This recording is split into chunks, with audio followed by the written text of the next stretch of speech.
In our series of fundamental factors that affect learning, one of the key ones was your choice of methodology. There are lots of methodological choices an instructor makes when he or she goes into a classroom. Or the most obvious one, of course, is lecture method. So most people who've come up through schools in a variety of settings, I would say worldwide, what's your guess, have sat through hours and hours, weeks and months of lectures.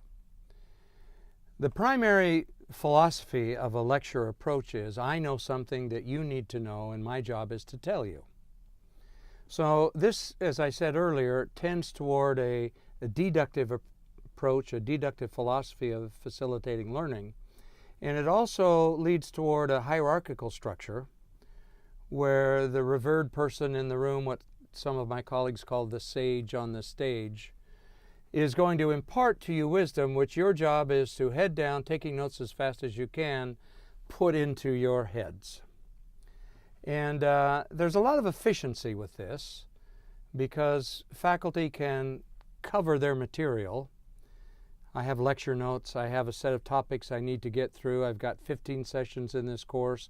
I've divided up into 15 classes. I have to get through these issues so that I could certify at the end of the course my students have learned what I told them, what the course promised they would learn. Well, if we learn by repetition, and most of us have been in lecture classes where people are standing up front and we're in a large audience writing and taking notes and trying to stay awake and not doing our PDAs and texting and reading the newspapers and so forth.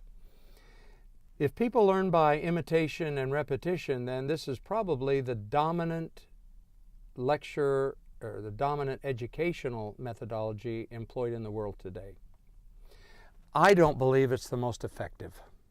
I think there are a lot of problems with lecture. That said, we all know very successful lecturers who are able to bring their classes, even with 500-600 people in the room, alive, filled with energy and enthusiasm and engagement. And yet, my guess is the large proportion of lectures are not that. So part of the issue with lectures is it's unilateral. You are speaking to them and their job is to receive. That's a problem because as an instructor, I don't know, because they're not at level 1 demonstrating what they know or understand, what they're getting. I don't know if it's sticking. So when I'm speaking and they're not, some things may be happening, but other things are not. And what's not happening is they are not wrestling with those ideas with their peers, nor are they revealing to me how much is actually sticking versus is just, like Jello on a wall, sliding off and going away.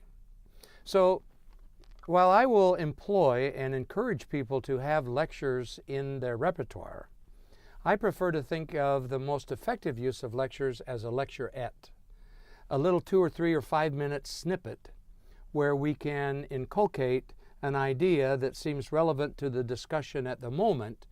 And it's like, I think of it as David going out to meet Goliath. He had 5 smooth stones in his pocket. David is a shepherd, a small boy facing this huge, trained, armored warrior. He pulls out his slingshot, and in the story, he fells the giant with 1 shot. But he had 4 more in his pocket. So if the first attempt to slay the giant didn't work, if the first attempt to get a concept across to a group didn't work, I've got some other options in my pocket. Those might be little mini lecturettes that I can pull out, random access, not in a prescribed sequence, but random access when the discussion invites that kind of comment. So I like lectures in small doses.